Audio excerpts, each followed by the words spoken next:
కదా, ఇంకా ఇప్పుడు మేళతాళాలతో స్టార్ట్ అవుతుందన్నమాట ఊరేగింపు. ఇప్పుడే ఒక్కొక్కరు వస్తున్నారు. నేనైతే ఇవాళ అందరి కాళ్ళకి పసుపు రాయటం తీసుకున్నాను పోస్టు. నేను తీసుకునే దానికంటే కూడా అమ్మవారు కూర్చోబెట్టారనుకోవాలి అలా, అంతే. ఇంకా అందరికి వచ్చిన వాళ్ళందరికీ అలా పసుపు రాశాను కాళ్ళకి.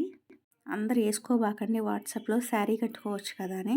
యాక్చువల్లీ నేను అమ్మవారిని పట్టుకోను, అమ్మవారిని అమ్మ పట్టుకునిద్ది. సో నేను వీడియోస్ కవర్ చేసుకోవాలి అనుకున్నాను, బట్ అలా అవ్వలేదు. నేనే అమ్మవారిని పట్టుకోవాల్సి వచ్చింది. అసలు ఊరేగింపు జరిగిందండి, ఒక రేంజ్లో జరిగింది. మీకు నెక్స్ట్ వీడియో బాగా నచ్చింది. ఈ వీడియో కనుక నచ్చితే లైక్ చేసి, షేర్ చేసి, సబ్స్క్రైబ్ చేయండి. Thank you for watching.